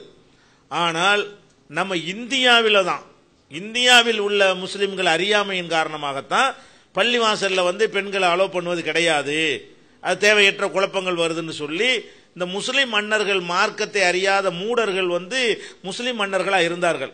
அவங்களுடைய அந்த அதிகாரத்தை பயன்படுத்தி பெண்களை தடுத்தாங்களே தவிர இங்க நாட்டில் ஆண்ட முஸ்லிம் மன்னர்களுக்கு இஸ்லாத்துக்கு சம்பந்தமே கிடையாது. அவங்கெல்லாம் ஹஜ்ஜி கடமையை கூட செய்யல. ஒரு முஸ்லிம் மன்னரும் இந்த நாட்டில் ஆட்சி பண்ண முஸ்லிம் மன்னர்கள் யாருமே ஹஜ்ஜிங்கிற ஒரு கடமை இருக்குல்ல, அந்த கடமையை கூட செய்யாதவர்கள். அவங்க சொகுசா ஜாலியா அந்த நாடு பிடிக்க அந்த புறத்தில் சொகுசா வாழ்ந்துட்டு போயிட்டாங்களே தவிர அவங்களுக்கு இஸ்லாத்திற்கு எந்த விதமான சம்பந்தமும் இங்க கிடையாது. முஸ்லீம் சொல்லிக் கொள்கிறோம், அவங்களுடைய வழக்கம் தானே தவிர இது இஸ்லாத்தினுடைய வழக்கம் அல்ல. மலேசியாவுக்கு நீங்க போங்க, முஸ்லீம்கள் பெண்கள் என்ன செய்யறாங்க, பள்ளிவாசலுக்கு தொழுகிறார்கள். மலேசியா முஸ்லீம் நாடு தான். உலகத்தில் உள்ள பல நாடுகளில் எங்களுக்கு வழிபாட்டு தலங்கள் இருக்கு, அங்கெல்லாம் தொழுகிறார்கள். இன்னும் சொல்ல போனா இங்க தமிழகத்திலேயே எங்களுடைய நிர்வாகத்தின் கீழே தமிழ்நாடு முழுவதும் 600 பள்ளிவாசல் இருக்குது. அனைத்திலும் பெண்கள் தொழுகைக்கு வர்றாங்க. என்ன வித்தியாசம் என்று கேட்டால், உங்களுக்கு மற்ற மதங்களில் உள்ள வழிபாடு என்பது வாரத்தில் ஒரு நாள் தான் நீங்க அந்த குறிப்பிட்டு வழிபாடு செய்யணும்னு இருக்கிறது, அல்லது நீங்கள் இதை வேண்டுதல் வைத்துக்கொண்டு ஒரு நாள் போனால் உண்டு. எங்களுக்கு 5 தடவை வந்தாகணும்னு இருக்கிறதுனால பெண்களுக்கு இஸ்லாம் என்ன சொல்லுதுன்னா, கட்டாயம் இல்லை, நீங்க விரும்பினா வீட்டில் கூட தொழுது கொள்ளலாம். ஏன்னா 5 நேரம் அவங்க வரணுங்கிறத கட்டாயமாக்கினால் பெண்களுக்கு அது முடியாது. குழந்தை வச்சிருப்பாங்க, பல விஷயம் இருக்கிறதுனால ஆண்கள் கம்பல்சரியா வரணும். பெண்களை பொறுத்த வரைக்கும் வீட்டிலே தொழுது கொள்ளலாம், வரவும் செய்யலாம். ஏன்னா வாரத்தில் ஒரு நாள் வந்துதான் ஆகணும்னு சொல்லி போடலாம். டெய்லி 5 தடவை வரணும்னு கட்டளையிட்டோம் என்று சொன்னால் அது பெண்களுக்கு சிரமமாகிவிடும். அவங்களுக்கு வீட்டு பொறுப்புகளுக்கு என்ன இருந்தாக வேண்டிய நிலைமையெல்லாம் இருக்கிற காரணத்தினால வித்தியாசம் என்னன்னு கேட்டா, ஆண்கள் கட்டாயம் வரணும், பெண்கள் விரும்பினா வரலாம். இதுதான் மார்க்கத்தில் உள்ள ரூல். இது பெண்களுக்கு கொடுத்த ஒரு சலுகை தானே தவிர அவங்க வழிபாட்டுக்கு தகுதியற்றவர்கள் அப்படிங்கிறதெல்லாம் கிடையாது. இதை நாங்கள் பிரச்சாரம் செய்து பல ஊர்களில் இந்த மாற்றத்தை கொண்டு கொண்டிருக்கிறோம். ஐயா சொன்ன மாதிரி என்ன செய்வோம், பெண்கள்லாம் பள்ளிவாசலுக்கு வரக்கூடிய நிலைமை விரைவில் ஏற்படும். இது முகலாய மன்னர்கள் செஞ்ச ஒரு கொடுமை, இஸ்லாத்துக்கு எதிராக அவங்க செஞ்ச ஒரு செயல் தானே தவிர நபிகள் நாயகம் பிறந்த ஊர்ல இருக்கும்போது இங்கே இல்லைங்கிறாங்க. 14 நூற்றாண்டா இருக்கிற ஒன்றை இப்படி இவங்க மறுக்கிறாங்க. வேற மதத்தில் உள்ளவங்களாம் இதை பார்த்து தான் என்ன செஞ்சாங்க, நபிகள் நாயகம் கொண்டு வந்த சீர்திருத்தத்தை பார்த்து தான் அவங்களும் இந்த வழிபாட்டுக்கு பெண்களை அனுமதித்தார்கள். அப்படி இருக்கக்கூடிய நேரத்தில் இவங்க கெடுத்து நாசமாக்கி விட்டாங்க. இதுதான் காரணம். அது மாதிரி பெண்களை இந்த அடக்கி வைத்திருக்கிறார்கள்ங்கிற ஒரு குற்றச்சாட்டு இருக்கு இல்லையா, அதுல 2 விதம் இருக்கிறது. ஒன்னு எங்க மக்கள் அறியாமையினால் அடக்கி வைத்தல் ஒன்று இருக்கிறது. இன்னொன்று இஸ்லாத்திலேயே சில கட்டுப்பாடுகள் இருக்கிறதும் உண்டு. உதாரணமாக சொல்வதாக இருந்தால், இஸ்லாத்தில் பெண்களுடைய உடை இருக்கு இல்லையா, அந்த உடைக்கு ஒரு கட்டுப்பாடு இருக்கிறது. என்ன உடைக்கு கட்டுப்பாடு என்றால், அவர்கள் முகம் கையை தவிர மற்ற பகுதிகளை அந்நியர்களுக்கு முன்னால், அந்நியர்னா அதுக்கு ஒரு இலக்கண இஸ்லாத்தில் சொல்லப்பட்டிருக்கு. அந்நியர்னா யாருன்னு கேட்டா, தகப்பன், கூட பிறந்தவன், அண்ணன் தம்பி இருக்காங்க இல்லையா அவங்க, தாத்தா, மகன், தாய் மாமன், சித்தப்பன், இந்த உறவினர் இல்லாத மற்றவர்கள் அந்நியர்கள். அந்நியர்னா வேற மதத்துக்காரங்க அர்த்தம் இல்லை, அதுக்காக சொல்றேன். அந்நியர்னு சொன்னா உங்களுடைய தகப்பனுக்கு முன்னாடி எப்படியும் இருக்கலாம், அண்ணனுக்கு முன்னாடி எப்படியும் இருக்கலாம், தாத்தாவுக்கு முன்னாடி எப்படியும் இருக்கலாம், மகனுக்கு முன்னாடி எப்படியும் இருக்கலாம். அது அல்லாதவர்கள் இருப்பாங்க இல்லையா, அந்த மாதிரி ஆட்களுக்கு முன்னாடி ஒரு பெண்கள் என்ன செய்யணும்னா, முகம் கைகளை தவிர மற்ற பகுதிகளை நீங்கள் மறைத்த நிலையில் இருங்கள், வீட்டுக்குள்ள எப்படி வேணாலும் இருந்து கொள்ளுங்கள். அந்நியர்கள் மத்தியில் போகும் பொழுது இது மாதிரி நீங்க உடைகள் கருப்பா போடணும், பச்சையா போடணுங்கிறலாம் கணக்கு கிடையாது. ஒரு குறிப்பிட்ட மாதிரி உடை அணியணுங்கிறது கிடையாது. நீங்க எந்த உடைய சேலையா கூட இருக்கட்டும் அல்லது சுடிதாரா கூட இருக்கட்டும், நீங்கள் எந்த உடை அணிந்து கொண்டாலும் உங்களுடைய முகம் கை மாத்திரம் அந்நியர்களுக்கு தெரியட்டும். அது கண்டிப்பா தெரிஞ்சவன் உலகத்தில் சில பேர் முகத்தையும் மூடிக்கிட்டு போறாங்க, இஸ்லாம் சம்பந்தம் கிடையாது, அது அவங்க செஞ்சு கொண்ட கொடுமை. இஸ்லாத்துல வந்து முகத்தை மறைத்து கொண்டு இப்படி கண்ணை மட்டும் காட்டுறாங்களே, அது இஸ்லாத்தில் அனுமதியே கிடையாது. இது நபிகள் நாயகம் காலத்தில் இல்லாத ஒரு வழிமுறை. ஆனால் முகமும் கையும் தெரியும் வகையில் அவங்க என்ன செய்யலாம், எல்லா விதமான காரியங்களை அவங்க செய்யறதுக்கு இஸ்லாத்தில் அனுமதி இருக்கிறது. அவங்களுடைய படிப்பை தடுக்கவில்லை, அவங்க தேவைப்பட்டால் வேலைக்கு போனா கூட சம்பாதிச்சு ஆகணும் என்று இருந்தால், ஆனா அவங்களுக்கு ரெட்ட சுமையா போயிடும். வேலைக்கு போறதுனால என்னமாவுண்டா குடும்பத்திலையும் அவங்க தான் வேலை பார்க்கணும், வெளியையும் பார்க்கணும் என்றதெல்லாம் இருக்கிறது. ஆணுக்கு தான் அதை கட்டாயமாக்கி வைத்திருக்கிறது. சில நேரங்களில் பெண்களும் அது மாதிரி செய்ய வேண்டி வந்தால் அதுக்கு இஸ்லாம் என்ன செய்யாது, தடை செய்யாது. இப்ப என்னன்னு கேட்டா, இஸ்லாம் சொல்லக்கூடிய இந்த கட்டுப்பாடு நல்லதா கெட்டதா? பெண்களுடைய உடை சம்பந்தமாக இஸ்லாம் சொல்றதுனால அது எந்த வகையில் பெண்களுடைய முன்னேற்றத்தை பாதிக்கும்? இந்த மாதிரி முகம் கை தெரிகிற வகையில் போனால் படிப்பு வராதா? அது மாதிரி ஆடை அணிந்து கொண்டு இப்ப நம்ம தமிழ்நாட்டு முதலமைச்சர் இருக்கிறாருன்னா அவர் எங்க வந்தாலும் முகமும் கை தான் இப்ப தெரிகிறது, முதலமைச்சராக இருக்க முடிகிறது. முகம் கையை தவிர மற்ற எல்லா போத்திக்கிட்டு தான் என்ன செய்யறாரு, அவரு ஒரு போர்வ அளவுக்கு ட்ரெஸ் பண்ணிக்கிட்டு தான் பொது இடங்களுக்கெல்லாம் அவர் வருகிறார். அப்படி வருவதனால் அவருடைய முதல்வர் பணிக்கு ஏதாவது தடையாக இருந்ததா? தடையாக இருந்தது இல்லை. ஒரு காலத்தில் முதல்வராக இல்லாத காலத்தில் அவர் சினிமாவில் இருக்கும்போது வேற மாதிரி இருந்திருக்கலாம். இன்றைக்கு முதல்வராக பணியாற்றக்கூடிய நேரத்தில் அவரை போடுற அந்த உடை இருக்கிறத முகம் கையை தவிர மற்றதை மறைத்து கொண்டு வருவதனால் என்ன அவருக்கு நிர்வாகத்தில் என்ன பஞ்சாயத்து ஏற்பட்டுருச்சு? சரி, ஆம்பளை எடுத்துக்கொள்ளும், ஆண்கள்லாம் எவ்வளவு ஆடை அணிகிறாங்க. நம்ம பிரதமரை எடுத்துக்கிட்டீங்கன்னா ஒரு தலை கூட தெரியாது, முகம் தான் தெரியும், கை தான் தெரியும். பிரதமராக இருக்க தடையா இருக்கா? இந்த ட்ரெஸ் வந்து ஒரு படிப்பதற்கோ அல்லது வந்துகிட்டு அவங்க ஒரு பதவிகளை நிர்வகிப்பதற்கோ ஏதாவது தடையா இருக்குதா? இல்லை. ஆனா என்ன நம்ம இன்னைக்கு பார்க்கிறோம் என்று கேட்டால், இந்த பெண்களை வந்து உரிமைங்கிற பேர்ல தப்பா, உரிமைங்கிற என்ன உரிமை? வாழ்ற உரிமை வேணும், கல்யாணம் பண்ற உரிமை வேணும், படிக்கிற உரிமை வேணும், சொத்து உரிமை வேணும், இதுகள் எல்லாம் உரிமை. அதே நேரத்தில் வந்துகிட்டு இந்த ஆடைகளை குறைக்கிறது தான் உரிமைங்கிற மாதிரி அவங்க தப்பா நினைஞ்சிட்டாங்க, ஒரு சித்தரிக்கப்பட்டு இருக்கிறார்கள். உண்மையில் அது உரிமையா? ஆடைகள் நான் என்ன கேட்கிறேன்னா, இப்ப வந்து ஆண் பெண் எடுத்துக்கிறங்க, நெஞ்சில கை வச்சு சொல்லுங்க, ஆனால் பெண் ஈர்க்கப்படுறானா, பெண்ணால் ஆண் ஈர்க்கப்படுறானா? ஆம்பளை தான் பொம்பளையே ஈர்க்கப்படுறான். பொம்பளைன்னா அவனுக்கு பார்க்க என்ன செய்யுது, விருப்பமா இருக்கிறது. பெண்களை பொறுத்த வரைக்கும் ஏதோ ஒருத்தனை விரும்பினார்களே ஆனால் அவனோட இணைந்து கொள்வார்களே தவிர போற வரவனையெல்லாம் பார்த்துட்டு இருக்கிற ஒரு தன்மை யார்கிட்ட இல்லை, பெண்கள்கிட்ட கிடையாது. அழகான மனைவியோட போயிட்டு இருக்கும்போது ஒருத்தி போனா கூட திரும்பி பார்க்கறான், இவன் ஆம்பளை அப்படி இருக்கிறான். நீங்க சினிமாக்காரன் எடுக்கிறான் பாருங்க, சினிமா எடுக்கிறானே, சினிமாவில் அடல்ட்ஸ் ஒன்லின்னு போடுவான், படம் போடுவான். அந்த தியேட்டருக்கு ஆம்பளை மட்டும் தான் போறான், பொம்பளை யாராவது போறாங்களா? ஏன்னா இவன் தான் அப்படி ஆளா இருக்கான், இவன் தான் என்ன செய்யறான், அலமோதரவனாக படைக்கப்பட்டு இருக்கிறான். பொம்பளைக்கு ஆம்பளைய நிர்வாணமா எடுத்து வைத்து இதை பாக்குறதுக்கு பொம்பளை எல்லாம் வாங்கணும் கூட, இந்த பொம்பளையா போவீங்களா? காரி துப்பிட்டு போயிருவீங்க. அப்ப ஆண்களுக்கு எப்படி இருக்கிறான்னு கேட்டா, இவனுடைய தன்மை வந்து பொம்பளையில ஒரு மாதிரியா பார்க்கணும்னே இருக்கிறான். சினிமாவில் ஆபாச சினிமா விட்டுங்க, ஆர்டினரியான சினிமாவை எடுத்துக்கொண்டால் கூட ஆம்பளைக்குன்னு சில காட்சி வைப்பான், பொம்பளைக்குன்னு சில காட்சி வைப்பான். பொம்பளைக்கு வைக்கிற காட்சி என்னன்னா ஒப்பாரி வைக்கிற மாதிரி, அழுகுற மாதிரி, சென்டிமெண்டா சில காட்சிகளை வச்சிருப்பான். அப்படி ரசிச்சு பார்ப்பாங்க. பொம்பளைக்கு எதை காட்டுனேன், அழுகுற மாதிரி, கண்ணீர் வர வைக்கிற மாதிரி, ஒரு தந்தை பாசம், தாய் பாசம், மனைவி பாசம், இதுல எல்லாம் அப்படி உருகிற மாதிரி, தியாகம் பண்ற மாதிரி, ஓடா உழைக்கிற மாதிரி இப்படி காட்டினா அப்படியே குளிந்து போயிருவீங்க நீங்க. அப்படி கொஞ்சம் வச்சுக்கிடுவானா, அதை வச்சு மட்டும் படத்தை ஓட்ட முடியுமா? ஆம்பளையும் வரணுமே. ஆம்பளைக்கு என்ன பண்ணுவான், பொம்பளை 2 2 பீஸ்ல ஆட விட்டுருவான். நம்மளை இருக்கிறதுக்கு என்ன பண்றான் சினிமாவில், ஆம்பளைய வர வைக்கிறதுக்காக தியேட்டருக்கு வர வைக்கிறதா இருந்தா மேல ஒரு ட்ரெஸ், கீழே இடுப்புல ஒரு ட்ரெஸ், நடுவுலாம் ஒண்ணும் இருக்காது, தொடையெல்லாம் தெரியும், இடுப்புலாம் தெரியும், தொப்புலாம் தெரியும், இதை காட்டுறான். நான் என்ன கேட்கிறேன், இந்த மாதிரி இந்த 2 பீஸ்ல வந்து ஏன் ஒரு எம்ஜிஆர் ஏன் ஆடல? 2 பீஸ்ல எதுக்கு சிவாஜி கணேசன் ஆடல? 2 பீஸ்ல எதுக்கு ரஜினிகாந்த் ஏன் ஆட மாட்டேங்கிறாரு? நம்மள பொம்பளை மட்டும் இப்படி ஆக்குறது என்ன காரணம்? அப்ப என்ன விளங்கி வச்சிருக்காங்க, அந்த மாதிரி எம்ஜிஆர் 2 பீஸ்ல விட்டா பொம்பளையில செருப்பு அடிப்பா. அவர் ஃபுல் இவ்வளவு சட்டை போட்டு வருவாரு, அவர் ரஜினிகாந்த் இவ்வளவு சட்டை போட்டு வருவாரு, சிவாஜி கணேசன் அந்த மாதிரி வருவாரு, பொம்பளை மட்டும் அப்படியா? கேவலப்படுத்தினா இப்ப மரியாதை கொடுக்கறானா? இது பெண்களை ஒரு போக பொருள் மாதிரி மாத்தி ஆண்களுடைய பலவீனத்தை பயன்படுத்தி கொண்டு, ஆண்கள்னா இப்படி அலை மோதிரவனா இருக்கிறாங்கிறத பயன்படுத்தி கொண்டு இது மாதிரியான காட்சிகளை வச்சா பிச்சுக்கிட்டு போகுது. அப்ப டான்ஸ் ஆடும் போது கூட இந்த பொம்பளையில ஒரு மாதிரியா ஒரு அசிங்கமான சைகை செய்யக்கூடிய விதமாக காட்டுகிறான். ஆம்பளை பெரிய டீசன்ட் பேர் வழி மாதிரி இவனை மட்டும் என்ன செய்யறான், அப்படி சித்தரிக்கிற காட்சியெல்லாம் பாக்குறீங்களா இல்லையா? அப்ப இதுல என்ன விளங்குறோம், இவங்க வந்து இந்த கமர்ஷியலா இதை கண்டுபிடிச்சிருக்க என்ன விளங்குதுன்னு கேட்டா, ஆம்பளையுடைய பலவீனம் விளங்குறது. நம்ம வந்து விழுந்துருவோம்னு கரெக்டா கண்டுபிடிச்சு வச்சிருக்காங்க. இந்த மாதிரி 2 காட்சியை வச்சோம்னா, தொப்புள்ள பம்பரம் விட்டா என்ன செஞ்சிடறேன், ஆம்பளைட் போட்டோம்னா ஆம்பளையே பயங்கரமா வருவாங்க நினைக்க வச்சிருக்கானா இல்லையா? இது உரிமையான்னு நம்ம கேட்கிறோம். ஏன் இது ஆம்பளை மாதிரி அந்த பொண்ணு ட்ரெஸ் பிடிச்சிருந்தா என்ன? சினிமாவில் வர கதாநாயகனுக்கு உள்ள ஆம்பளை விட பொம்பளைக்கு கூட ட்ரெஸ் போடணும் முறைப்படி. ஆம்பளை அளவுக்காவது போடணுமா இல்லையா? இப்ப ஆம்பளோட கம்மியா போடுறதுக்கு என்ன காரணம்? ஆண்கள் அளவுக்கு ஆண்கள் நான் நிக்கிறேன்னு சொன்னா இங்க இருக்கிற அம்புட்டு சகோதரர்களுக்கும் தலையும் கையும் தான் தெரியுது, எல்லாம் மறைக்கப்பட்டு இருக்கிறது. ஆனால் பெண்களுக்கு மட்டும் அதை விட அந்த அளவுக்காவது இருக்கணுமா குறைஞ்சபட்சம் இல்லையா? அதை விட கம்மியா ஆக்குறாங்க.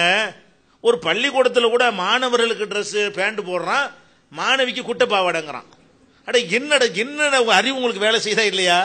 ஏன் ஆம்பளைக்கு பேண்ட் போடுற மாதிரி அவளுக்கு ஒரு ஃபுல்லா ஒரு பாவாடை போட வேண்டியதானே? அதையும் அரைப்பாவாடை காப்பாவாடை போடுறீங்க. அப்ப இதெல்லாம் என்னன்னு கேட்டா பெண்களை ஆம்பளை இதனாலதான் ஆம்பளை மார்க் வாங்க மாட்டேங்கிறான். மாணவிகளா வாங்குற காரணம் என்னன்னு கேட்டா அவ புஸ்தகத்தை பார்த்துட்டு இவன் தொடையை பார்த்துட்டு உட்காந்துருக்கான். எப்படி படிப்பான் இவன் படிப்பானா?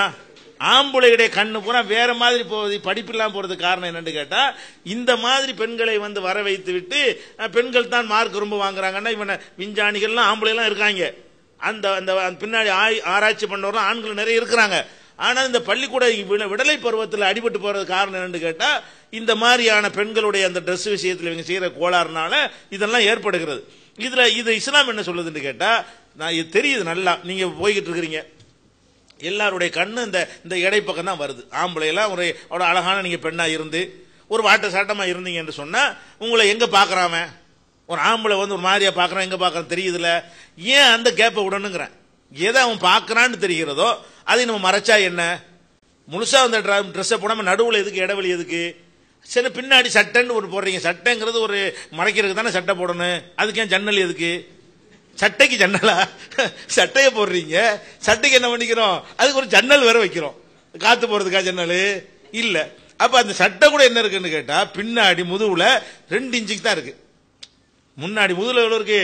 2 இன்ச்சு. மீது உள்ள முதுகெல்லாம் தெரியக்கூடிய வகையில் போற. இதெல்லாம் நான் என்ன கேட்கிறேன், இதில் உங்களுடைய நோக்கம் என்ன? ஒரு ஆண்கள் கண்ணியமா உடலை மறைத்திருக்கும் பொழுது பெண்கள் மாத்திரம் இப்படி இருந்து ஏன் அடுத்தவர்கள் இது பார்ப்பாருன்னு உங்களுக்கு தெரியுமா தெரியாதான்? அதனால இழுத்து மூடிக்கிறீங்க. ஒருத்த வந்தவனு மூடுறீங்களே, அப்ப என்ன விளங்குகிறது? ஆண்கள் இந்த இடத்தையெல்லாம் அவன் பார்க்கறான்னு தெரியுதா இல்லையா? நம்ம ஏன் நம்மள ஒரு போக பொருளா அவன் நினைக்கிறான், நம்ம ஏன் இடம் கொடுக்கணும்? நம்மள ஒரு போக பொருளா ஒரு தப்பான முறையில பார்த்து ரசிக்கிறதுக்கு நம்ம ஏன் இடம் கொடுக்கணும்னு நினைக்கணுமா இல்லையா? இது ஒரு மேட்டரை நீங்க எடுத்துக்கொண்டீர்களே, ஆனால் இது எப்படி கட்டுப்பாடு மோசம் சொல்ல முடியும்? இந்த மாதிரி பெண்கள் இந்த இடையில உள்ள இடைவெளிலாம் இல்லாம நாங்க முழு சட்டை தான் போட்டிருக்கோம், இந்த மாதிரி ஒரு சட்டையா போட்டு கொண்டு இருந்தால் அது எந்த வகையில கெடுதி? இது முடிச்சா இன்னொன்னு இப்ப கண்டுபிடிச்சிருக்கிறாங்க, இது முக்கியமான விஷயம். ஆம்பளை பொம்பளை எல்லாரும் கவனிக்க வேண்டிய விஷயம். பெண்கள் இந்த மாதிரி ட்ரெஸ் போடுறதுனால என்ன பிரச்சனை வரும்னு கேட்டா பாரதூரமான ஒரு இஷ்யூ வருதுன்னு இப்ப கண்டுபிடிக்கிறான்.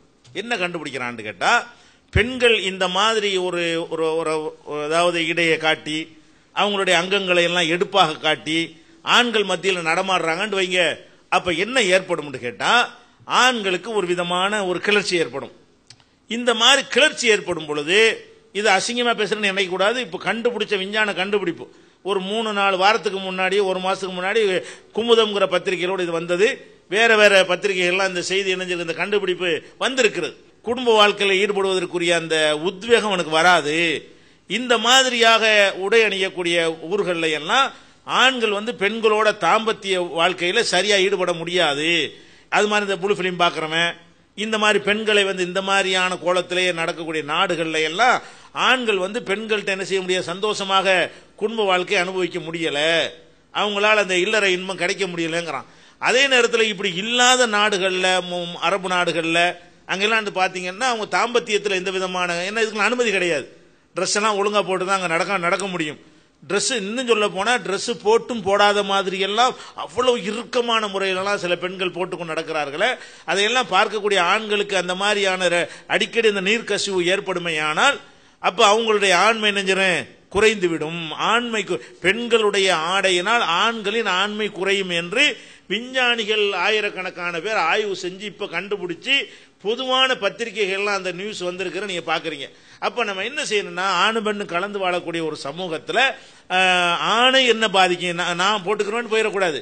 உங்களுக்கு ஒன்றும் பாதிப்பு இல்லை. பெண்கள் சில ஆடைகள் அணிகிறதுனால அது ஆண்களை பாதிக்கும்னா அதை கவனத்தில் கொள்ளணுமா இல்லையா? அதை நம்ம கவனிக்க வேண்டி இருக்கிறது. இதெல்லாம் கருத்தில் கொண்டு தான் நெஞ்சிருக்கு இஸ்லாம் வந்து இது சொல்லுகிறது. அதே மாதிரி வந்து இந்த அதை வச்சு தான் அவர் சொல்லியிருக்காரு நினைக்கிறேன். அந்த ட்ரெஸ் விஷயமா தான் கட்டுப்பாடுங்கிற அடிப்படையில் செய்கிறாங்க. இன்னும் சொல்ல போனால் நம்ம எங்கள் சமூகத்தை நீங்கள் எடுத்து பார்த்தீர்களே ஆனால் படிக்கிறாங்க இல்லையா, பொதுவாக நாங்கள் படிப்பில் கம்மியாக இருக்கிறோம். பொதுவாக பெண்கள் மாத்திரம் இல்லை, ஆண்களும் கம்மியாக தான் படிச்சிருக்கிறோம். அது காரணம் என்னென்னா வெள்ளைக்காரங்காலத்தில் வந்து அவனை வெறுக்கிறதுக்காக வேண்டி எங்கள் ஆளுக்கு என்ன பண்ணிட்டாங்க, ஆங்கிலம் படிக்காதே, வெள்ளைக்காரன் படிப்பு நமக்கு வேணான்னு சொல்லி நாங்கள் புறக்கணிச்சிட்டோம். சுதந்திர போராட்ட காலத்தில் காந்தி எல்லாருக்கும் தான் இது சொன்னார்.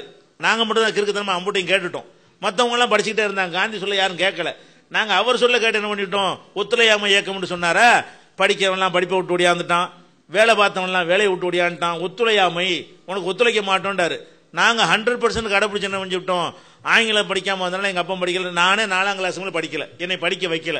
ஏன் என் தகப்பனார் படித்தா என்னை படிக்க வச்சிருப்பாரு, நான் படிக்காமல் போனதுக்கு என்ன காரணங்கிற, என்னுடைய தகப்பன் படிக்கல, என் தகப்பன் ஏன் படிக்கலன்னு கேட்டால் அவர் தகப்பனார் படிக்கலைங்கிறாரு. ஏன் படிக்கலன்னு கேட்டால் நாங்கள் வந்து மதத்தில் வேணான்ட்டாங்க அப்படிங்கிறாரு. இந்த மாதிரி நாங்கள் வந்து படிக்காத ஒரு சமுதாயமாக மாறிட்டோம். ஆணும் பெண்ணுங்கிறதுனால கிடையாது. ஆனால் இப்போ கொஞ்சம் படிக்கணுங்கிற அவசியத்தெல்லாம் வலியுறுத்தி சொன்ன பிறகு இன்றைக்கு எடுத்துக்கொண்டீர்களே, ஆனால் எங்கள் சமுதாயத்தில் ஆண்களோட பெண்களை ஜாஸ்தியாக படிக்கிறாங்க. ஆண்களை விட நீங்கள் பெண்கள் முஸ்லீம் பெண்கள் படிக்க தப்பாக பிரச்சாரம் பண்ணுறாங்க, கிடையாது. ஆம்பளையில் 100 பேர்ல 2 பட்டதாரி இருந்தால் பெண்களில் 100 பேர்ல 5 பட்டதாரி இருக்கிறாங்க. அப்ப ஆண்களை விட பெண்கள் இன்னைக்கு அதிகமாக படிக்கிறாங்க. இதை நீங்க கவனத்தில் வைத்துக் கொள்ள வேண்டும். படிப்புக்கு மற்ற இதுக்கெல்லாம் எங்க மார்க்கத்தில் தடை கிடையாது. என்ன பிரச்சனைனா இந்த உடை கட்டுப்பாடு ஒன்று இருக்குது. அடுத்து என்னன்னு கேட்டால் அந்த பெண்களை கல்யாணம் செய்யற அதுவும் பெண்கள் சம்பந்தப்பட்டதா வந்துடுது. நீங்க வந்து தங்கச்சியெல்லாம் கல்யாணம் பண்ணிக்கிறீங்க, அக்காவையெல்லாம் கல்யாணம் பண்ணிக்கிறீங்க, அது நெருங்கின உறவுல கல்யாணம் பண்ணிக்கிறீங்கன்னு சொல்றாங்க. அவர் எதை சொல்றாருன்னு கேட்டா, எங்க மார்க்கத்தில் சித்தப்பாவுடைய மகளை, பெரியப்பா சித்தப்பா இருப்பார் இல்லையா, அவர் மகளை கல்யாணம் பண்ணிக்கலாம், அதான் தங்கச்சிங்கிறார். என் தகப்பனுடைய ஒரு சகோதரன் இருக்கிறான்னு வைங்க, அவருடைய மகளை நான் கட்டிக்கொள்ளலாம். அது நடைமுறையில் என்ன சொல்லுவோம், உறவு தங்கச்சின்னு சொல்லுவோம், சொல்லுவோமா?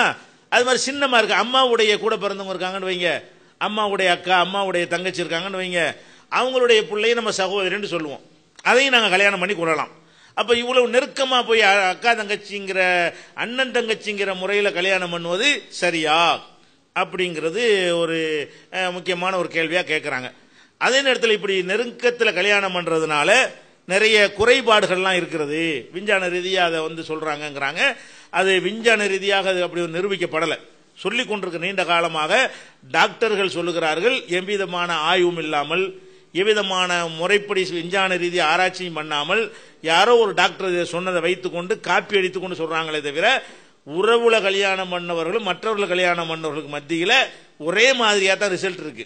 இவங்க சும்மா கூடுதலாக என்ன செய்யறாங்க, ஏதாவது உடம்பு சரியில்லைன்னு போனா நீங்க சொந்தத்தில் கல்யாணம் பண்ணலான்னு கேட்பான், மற்றவன்ட்டு கேட்க மாட்டேங்கிறான். சொந்தத்தில் கல்யாணம் பண்ணாதவனுக்கு அதே நோய்கள்லாம் வருகிறது, அதே விகிதாச்சாரத்தில் வருது. இது அறிவியல் பூர்வமாக உறவில் கல்யாணம் பண்ணினால் அது ப்ராப்ளம் வரும்னு நிரூபிக்கப்படவில்லை. நிரூபிக்கப்படாத ஒரு ஒரு வரட்டு தத்துவமாக அது இருக்கிறது, அதை தனியாக வைத்துக் கொள்ளுங்கள். இப்போ நம்ம வருவோம். இப்போ வந்து சகோதரியை கல்யாணம் பண்றது ஒரு அருவருப்பு மாதிரி இருக்கதான், சகோதரியை கல்யாணம் பண்ண முடியாதுல்ல அப்படின்னு நினைக்கிறோம். ஆனால் அதே நேரத்தில் வந்து அக்கா மகளை கல்யாணம் பண்றோம் வேற மதங்கள்ல. இப்போ நாங்கள் வந்து அக்கா மகளை கல்யாணம் பண்ணக்கூடாது, அக்கா மக தான் முறப்பொண்ணுன்னு என்ன செய்வாங்க, நம்ம வந்து இந்து சகோதரர்லாம் என்ன செய்வாங்க, அக்கா மகளை தான் ஒரு முறப்பொண்ணாக அவங்க கல்யாணம் பண்ணி கொள்கிறார்கள். இப்போ வந்து அதே நேரத்தில் வந்து தாய் மாமன் மகளை கல்யாணம் பண்ணலாமா? பண்ணலாம். இஸ்லாத்தில் வந்து இஸ்லாத்திலையும் பண்ணலாம். வேற மதங்கள் எடுத்துக்கிட்டீங்கன்னா மாமனுடைய மகள்னா என்ன, எங்க அம்மாவுடைய அண்ணனுடைய தம்பியுடைய மகளை நான் கல்யாணம் பண்ணி கொள்ளலாம். அதே மாதிரி வந்து மாமியோட அத்தை மகளை கல்யாணம் பண்ணலாமா? அத்தை மகள் ரத்தினத்தை அத்தான் மறக்க வேண்டும் பாட்டெல்லாம் படிக்கிறீங்க, அத்தை மகளை கல்யாணம் பண்ணிக்கலாம். அத்தனை யாரு, என் தகப்பனாருடைய சகோதரியுடைய பிள்ளை. நான் என்ன கேட்கிறேன்னா, அத்தை மகளுக்கு சித்தப்பா மகளுக்கு என்ன வித்தியாசம்? அத்தை மகளை கல்யாணம் பண்றது ஓகேன்னு உங்களுக்கு தெரிகிறது, சித்தப்பா மகளை கல்யாணம் பண்றது ஓகே இல்லைன்னு உங்களுக்கு தெரிகிறது. ரெண்டுக்கு என்ன வேறுபாடு? ஒரு வேறுபாடு இல்லை. அத்தைக்கு மீசம் முளைச்சா சித்தப்பா, பழமொழி என்ன சொல்லுவாங்க, அத்தைங்கிறோம், அதுவும் ஆம்பளையா பிறந்துட்டா சித்தப்பா இருப்பாரு. இப்ப அத்தை என்பதும் சித்தப்பா என்பதும் எங்க அப்பா என்பதும் ஒரு தாய் வயிற்றில் இருந்தவங்க. நல்லா வழங்கிட்ட அத்தைங்கிறன்னு வைங்களேன், என் தகப்பனார் இருக்காரு, என் தகப்பனாருக்கு ஒரு சகோதரி, என் தகப்பனாருக்கு ஒரு சகோதரன், என் தகப்பனாருடைய சகோதரனும் என் தகப்பனாருடைய சகோதரியும் அந்த வயிற்றுலான இருந்தாங்க. என் தகப்பனார் அந்த வயிற்றுல தான், அந்த கர்ப்பப்பையில தான் பிறந்தாரு. என் தகப்பனுடைய சகோதரி, பொம்பளை சகோதரி இருக்கல, அவங்களும் அந்த வயிற்றுல தான் கிடந்தாங்க.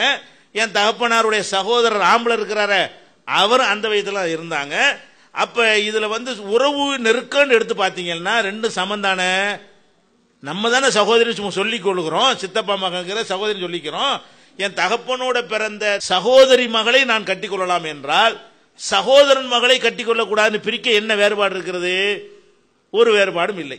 நம்மள வழக்கத்தில் சகோதரின்னு சொல்லிக் கொள்கிறோமே தவிர, இன்னும் சொல்ல போனால் இது நீங்க நல்லா கவனிக்க வேண்டிய விஷயம் என்னன்னு கேட்டா, ஒரு குழந்தை உருவாகுதுன்னு சொன்னா, என்னுடைய அத்தைக்கு ஒரு குழந்தை உருவாகுது. அத்தைக்கு மட்டுமா உருவாகும்? அத்தையோட ஒரு ஆம்பளை சேரணும், இன்னொரு ஆம்பளை சேரணும், ரெண்டு மிக்ஸ் ஆகி தான் அந்த குழந்தை உருவாகும் பொழுது அத்தைக்கு அந்த குழந்தைக்கு சம்பந்தமே இல்லை. ரெண்டு மிக்ஸ் ஆகிட்டா வேற தானே. அதே மாதிரி தான் சித்தப்பா இருக்காரு, அவரை பிள்ளை பெறுவாரு, அவர் பெறமாட்டாரு. அவர் என்ன செய்வார்? அவர் ஒரு பெண்ணோட சேர்வாரு. அவங்க ரெண்டு பேரும் மிக்ஸ் ஆகி வேற ஒன்று தான் வருது. அப்ப மிக்ஸ் ஆகிட்டு வேற ஒன்று வரும் பொழுது நம்ம ரத்தம் தான் அதுல இருக்குன்னு சொல்ல முடியாதுங்க. முழுசா மிக்ஸ் ஆகி போச்சு. அதாவது என்னுடைய அத்தையுடைய பிள்ளைங்கிறது அத்தைக்கு சம்பந்தமே கிடையாது. ஏன்னா அத்தை மட்டும் பிள்ளையை பெறமாட்டா, அத்தையும் அத்தையுடைய புருஷனும் சேர்ந்து தான் அந்த பிள்ளையை பெறுவாங்க. ரெண்டு பேருடைய இரத்தமும் உயிரணுக்களும் சினை முட்டைகளும் கலந்து வேற ஒன்றாக உருவாகும் பொழுது அது வந்து நம்ம ரத்தம் நம்ம சொல்ல இயலாது, கலந்துட்டா வேற ஆயிரும். அந்த அடிப்படையில் பார்க்கும் பொழுது அத்தை மகளையும் வந்து மாமன் மகளையும் திருமணம் செய்வதற்கு என்ன நியாயம் இருக்கிறதோ அதே நியாயம் சித்தப்பன் மகளையும் சின்னம்மா மகளையும் பண்ணுவதற்கு இருக்கா இல்லையா? ரிலேஷன்ஷிப்பு, சொந்தம், ரத்தம் எடுத்துக்கிட்டு அதெல்லாம் இருக்கிறது. ஆனால் அக்கா மகளை கல்யாணம் பண்ணுவதில் தான் அதுல சிக்கல் இருக்கிறது. அக்கா மகள்ங்கிறது ஒரு ஒரு ஜெனரேஷன் மாறவே இல்லை. நம்ம சொந்த அக்கா, நம்மளும் அவளும் ஒன்னா இருந்தோம், அவளுடைய பிள்ளைங்கும் போது கொஞ்சம் நெருக்கம் அதிகமாக இருக்கிறது. இது சித்தப்பாங்கிறது வந்து நம்மளுக்கு சம்பந்தம் இல்லை, நம்ம அப்பாவுடைய சமாச்சாரம். அது நம்ம அப்பாவும் நம்ம அப்பாவுடைய சகோதரரும் சம்பந்தப்பட்ட ஒரு விஷயமாயிருது. இது நம்ம சம்பந்தப்பட்ட விஷயம். நம்ம அக்காங்கிறது ஒரே இடத்துல இருந்திருக்கிறோம், அவங்க பிள்ளைய பண்ணும்போது நெருக்கம் வந்து கூடுதலா இருக்கிறது. அதனால இஸ்லாம் என்ன பண்ணுதுன்னா அக்கா மகளை கட்டிக்கிறாதுன்னு சொல்லுது. அதே நேரத்தில் வந்து ஒரு தகப்பனோட பிறந்த ஆம்பளையுடைய மகளையும் கட்டிக்க, உன் தகப்பனோட பிறந்த பொம்பளுடைய மகளையும் கட்டிக்க, உன் தாயோட பிறந்த ஆம்பளையுடைய மகளையும் கட்டிக்க, உன் தாயோட பிறந்த பொம்பளுடைய மகளையும் கட்டிக்க. தாயோட பிறந்த ஆம்பளைனா மாமா, தாயோட பிறந்த பொம்பளைனா சின்னம்மா பெரியம்மா, அவங்க பிள்ளையும் கட்டிக்கன்னு சொல்லுது. இப்ப இதுல என்ன முரண்பாடு இருக்குது? ஒரு முரண்பாடும் கிடையாது, இது கரெக்டா இருக்குது. அப்ப அத்தை மகளுக்கும் சித்தப்பாவையும் டிஃபரெண்ட் பண்றவங்க தான் என்ன செய்யணும்? அந்த நெருக்கம் வேற இந்த நெருக்கம் வேறங்கிறதுக்கு ஆதாரம் காட்டணும். ஒன்றை ஏற்றுக்கொண்டால் இன்னொன்றை ஏற்றுக்கொள்ளணும், மறுத்த ரெண்டையும் மறுக்கணும். இப்ப நாங்க என்ன செய்யறோம்? அதையும் ஏற்றுக்கொள்றோம், இதையும் ஏற்றுக்கொள்றோம். மறுக்கிறது என்ன செய்யணும்? அத்தை மகளையும் கட்டக்கூடாது, மாமா மகளையும் கட்டக்கூடாதுன்றா தான் அது வந்து அந்த வாதத்தில் வந்து கரெக்டா உண்மையா இருக்கும். அதனால அதுல இஸ்லாத்துல என்ன இல்ல, ஒரு குழப்பம் இல்லை, அது கரெக்டா தான் இருக்குது. தர்காவுக்கு போகாத முஸ்லீம் இருந்தா கை தூக்க சொன்னீங்க, போகாத ஆளுக்கு இருக்கீங்களா? தர்காவுக்கு போன ஆளு கை தூக்க வைப்போம், இங்க வேற ஒருத்தர் கூட இல்ல. நிறைய மாறி போச்சுங்க. நீங்க சொல்றது பழைய கதை. இப்ப நிறைய நிக்கிறாங்க அரசியல்வாதி, ஓட்டுக்காக செய்யறாங்க.